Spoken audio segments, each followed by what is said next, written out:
Hello again, Feszchak Speed and Custom Shop. So in the last video we discussed my son's 74 F-100. The fact we have a nice square bore intake right on the top of it. Edelbrock dual plane. But we're not running carburetor. Instead, we'll run an EFI. This is an EFI kit made by FiTech. This is the exact unit that's going to go on my son's truck to the exact part number as the one that's also going in that 69 Chevelle. The way the system works is really simple. It's not as complicated as it appears. This fuel pump here is the exact fuel pump I'm running in my motorhome. And my buddy Bino will tell you, through experience with me, the factory Ford engine-mounted fuel pump failed. And on a 77 E350 van with a 460, those are hard to find. And those that can take the ethanol in the fuel today, good luck. We put a bunch of those cheap regular crapola ones you get from like O'Reilly's, the little plastic jobbies. Yeah, they work for a little while, but then they start to fail because they can't get the fuel from the back of the truck to the front of the engine and all the way up. Those have to be gravity fed. But then they can't pump it up that high. Those pumps are garbage. This pump here, made by Carter, is the only thing that's worked on that motorhome except for the factory one, and I can't find a factory one worth of crap. So this Carter definitely saves the day. It feeds a 460 and a 4-barrel carburetor, towing heavy trailers up hills. So if it can do that, it'll certainly feed this. So this fuel pump right here, basically all it does is it pulls from the two fuel tanks. Either one, you could select which forward or rear. That's factory from Ford. So this pump pumps from the fuel tank into this. This is what they call a fuel command center. That's what FiTech calls it, not me. Basically all this does, it has a fuel pump inside here, an electric one. Now the second fuel pump raises the pressure up to enough to start running it as fuel injection. This pump only runs about 6 psi. It's not enough to run a fuel injector, but enough to keep a float bowl full on a carburetor. Or this little beauty here. Basically all this is a tank with a high pressure pump built inside. That's basically what it is. What it does from there is it pumps the high pressure fuel into your throttle body so it can inject the fuel straight into the airstream going right into your engine. And of course, this is a 4-barrel model. Inside the truck cab will be this. I haven't seen the screen light up on this yet, but this is how you can tune the truck from inside the cab. The timing is completely adjustable from this unit. However, you must run this style of ignition system if you want to be able to control your timing from the FiTech EFI. Believe it or not, this will function just fine. Even on points, apparently, from what I'm reading in the instructions. Even a stock HEI system will work. The stock solid-state ignition that comes with late 70s Fords, it'll work with that too. I hate to say it, but I'm pretty sure she'll run with anything. But if you want to completely fully adjust it, you got to run something similar to this setup right here. Of course, we have an MSD distributor, an MSD 6AL solid-state box, your MSD Blaster 2 coil. Only thing I have yet to order, again, because of the headers and fitment issues, I have to know which angle of boots for the wires and the plugs. Those are yet to come, but that will be eventually. So this is the resto mod part of the 74 Ford truck. Fuel injection, throttle body EFI, MSD ignition. Believe me, that beats a stock Motorcraft 2-barrel carburetor and a set of points. So I unpacked the Fuel Command Center. That's the next step that I want to do, is start figuring out where I'm going to put this thing.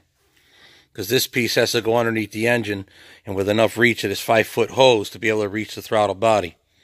So we have two mounts here to hold the Fuel Command Center in place. These are the hose attachments that they sent. Stainless steel hardware to mount the mounts to the truck somewhere. A set of instructions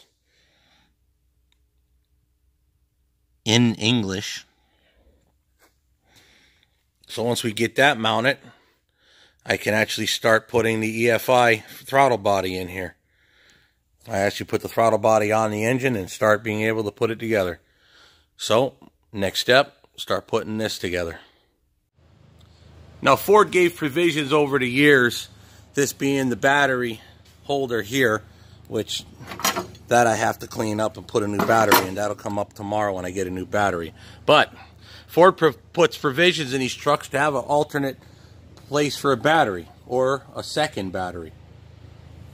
This is where I'm considering putting the Fuel Command Center. Nothing else goes here. That used to hold that bracket right here. This used to hold a screw-tight pin jack. Already, once the air conditioning is back in, from this hole here, there are hoses that run all the way down and up around the back of the engine. So the thought process is, if I put the Fuel Command Center right here, I'll be able to route that fuel line along with the air conditioning line, so it all comes in one harness and sweeps over and down into the throttle body. That's the plan anyway. Let's get started and see how it actually plays out.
Okay.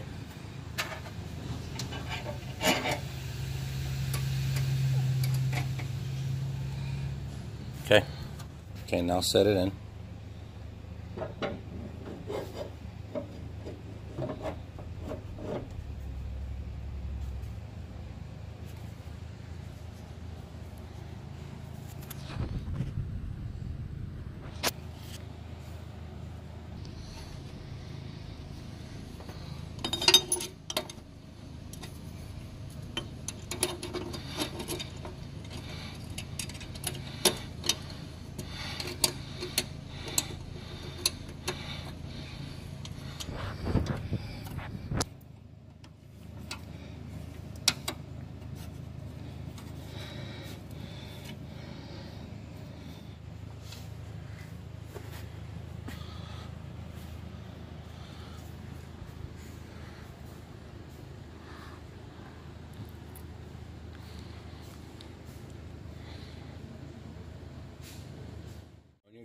Go.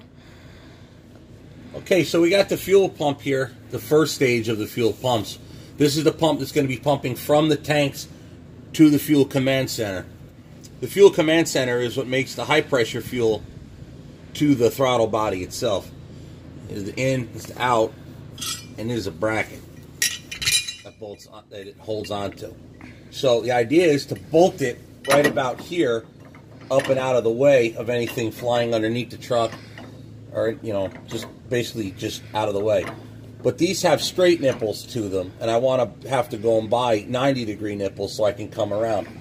The truck has dual fuel tanks, and the selector switch is right here. This is inlet from one tank, this is inlet from the other, and this is the outlet from that valve. This goes to the engine, which is now going to go into the fuel command module rather than directly to the carburetor. So I have to basically take this elbow, spin it around so the hose comes this way, and then the other piece will come from an elbow and a loop around, just a loop of a hose to the feed. To the feed line, which is this one right here. So the problem now is to put this bracket on, which should really be easy, except at the gas tank right there. So what I have to do is drop this strap, loosen that back strap, and then push the tank away so I could drill a hole through here. I'm not worried about hitting the tank with the drill. That's a pretty good distance. The problem is I can't get a wrench back there to hold the nut that's going to hold this bracket. I thought of welding it, and I'm not too concerned about the fuel lines. They're far enough away, but I don't want to take away any what little remains of rust coating from the inside. Plus, there are some wires and lines on the inside of this frame rail that you can't see, but trust me, they're in there. So we're just going to not be lazy. We're going to unbolt the tank, swing it out of the way, and then drill our holes and then bolt our bracket onto it. And then I'm going to have to go to the store and get me elbow fittings for these to hook up my fuel lines. That's this stage of the job. Okay, so I have the fuel tank hanging low. This strap here I just have twisted off to the side, and this one I loosened up considerably. So the tank is hanging low, a lot lower than it was, and we are going to drill just underneath this large hole here. I'm going to flip the camera around, and you'll see up in there, you'll see there is a cross member right here, or a cross member box I should say, that we'll be drilling into when we drill and find in this little section.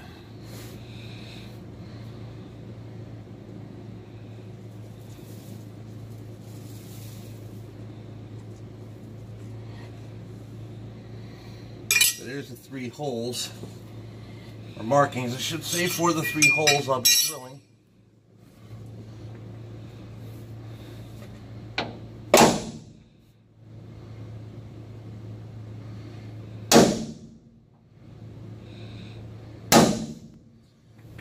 Enough room back there to get my hand in there to see that I clear. There's some wires, but I clear it by at least an inch.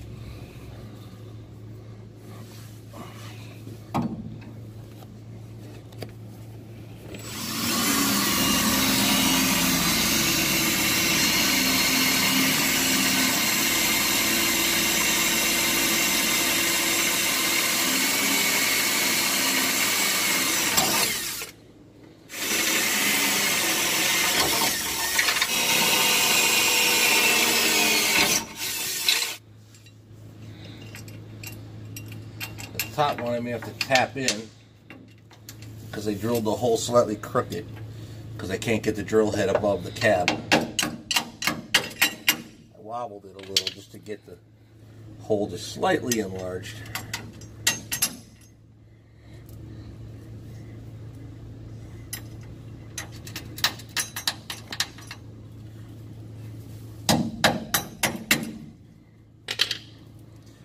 So now I got the fuel tank held up by the jack. I had to lower it down even more. But now it made more clearance for me up under here. Now I can get my paw under there.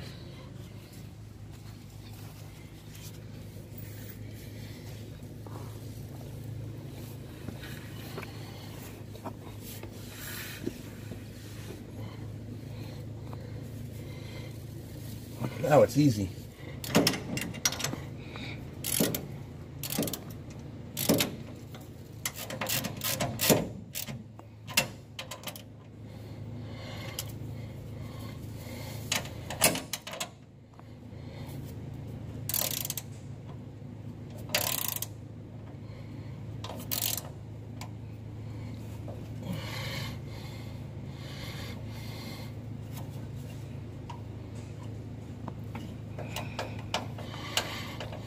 Kidding me.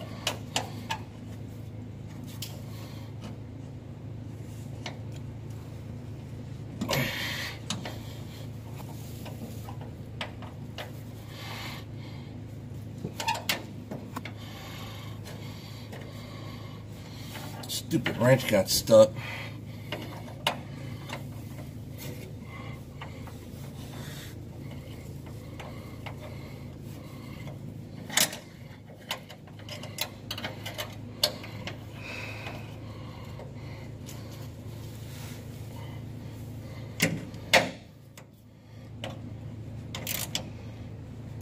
Okay. Now that's done.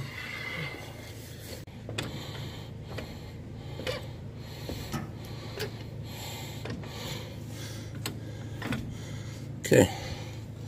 Now I just get the fun part of putting the fuel tank straps back in.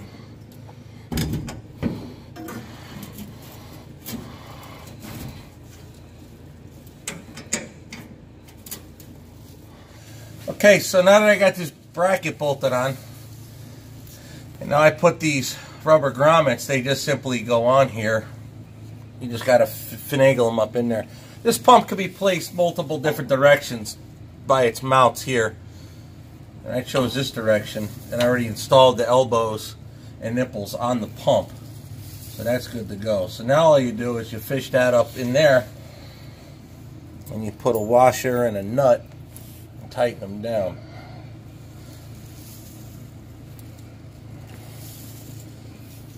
Now for me, I tried to put this up as high as possible.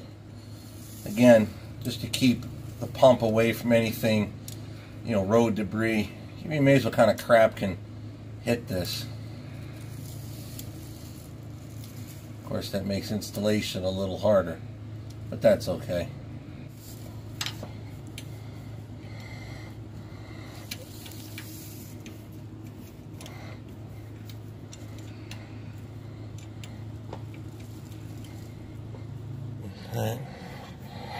One thing I like about this pump, made in USA. Okay, so I had to reverse the plumbing the way I had it. Let's see if this is a better angle. This is difficult to shoot being in practically on the floor. So what I wound up doing was the inlet here comes from your fuel tanks right here. So I changed the angle of this, took it off, re-Tefloned it, put it back through. So now both fuel tanks, one or the other, will feed into the pump directly into the pump direct. And then out of the pump will come out and around and into the front of the truck, which is going to be attached to another hose and line set up to the Fuel Command Center. So now I just have to run wires to hook up positive and negative to the pump, and then it'll hook up electrically through a new relay I have to install. So the other side of the fuel line from the fuel pump is right here. That line I'm going to have to feed up to the Fuel Command Center right here into this low in, low pressure in, high pressure out, and then your, high pressure out and then your vent. And there's another fuel pump in here which will run on the same relay as the other fuel pump. I'll tie them all together. Okay, so now I have the fuel line set up from the pump, the low pressure pump, up to the fuel command module right here. That's the low pressure side. I used the steel 3/8 line. I didn't want to use only fuel hose. I prefer to use as limited rubber hose as I can, as much steel tubing as I can. Should God forbid there be a crash or a mishap, less likelihood of a fuel hose rupture. Stay tuned for the continuation of the fuel injection system install. Please like, share, and subscribe to the channel. I am Steve Feszchak. This is Feszchak Speed and Custom Shop. What else can I build for you?